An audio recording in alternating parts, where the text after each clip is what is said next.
Snow whirled through the quiet streets on Christmas Eve, falling in soft waves that muffled the sound of the city. Alexander Volkov walked alone, his polished shoes leaving neat tracks on the icy pavement. The wealthy businessman had just left a grand charity gala, where crystal chandeliers sparkled, glasses clinked, and everyone spoke of generosity. Yet, outside the golden halls, the world was still cold and unforgiving. He tightened his scarf and thought of his little daughter waiting at home, likely gazing out the window, eager to unwrap her gift. As he turned the corner, a sound broke through the silence, a faint rustle, the clatter of metal. His brow furrowed and he slowed his step. Just beyond the dim light of a flickering street lamp, a figure hunched near a trash bin. At first, Alexander thought it was just another shadow. But then he saw her, thin, frail, with hair tangled and heavy with snow. She wore a coat so worn it barely clung to her shoulders, and her fingers, raw and trembling from the bitter air, sifted desperately through garbage bags. She pulled out a crust of bread, no bigger than a child's hand, brushed the dirt off with care, and clutched it to her chest as though it were gold. The sight stopped Alexander where he stood.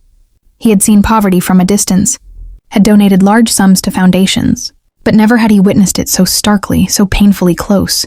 The image of her hands, red from cold and still trying to protect a piece of bread, pierced through the protective shell he had built around his heart. The woman must have sensed his presence, because she froze, then turned her head slowly. Their eyes met. Her gaze was not only frightened but also proud, as though daring him to judge her.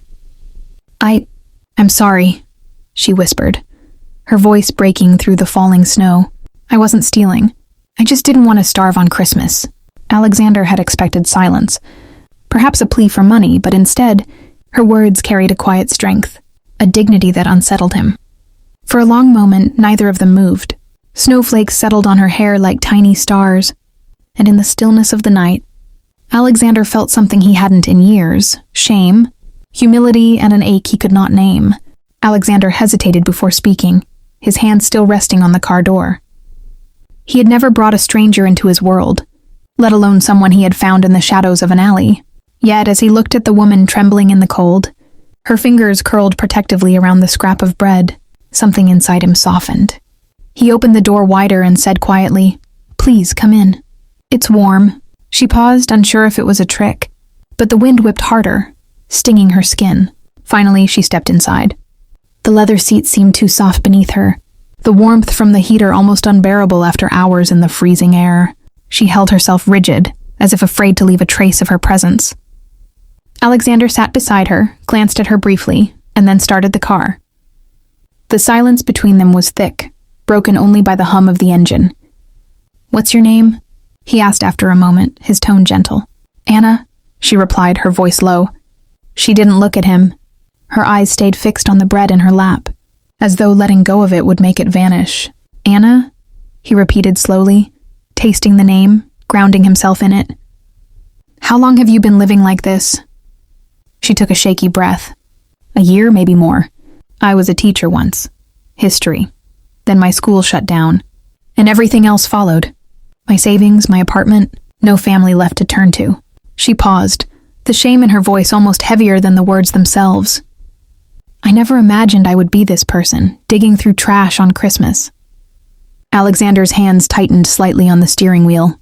He thought of the gala he had just left, where guests had spoken of compassion between sips of champagne, and of his daughter at home, who had asked him earlier that evening why they gave presents to strangers every year.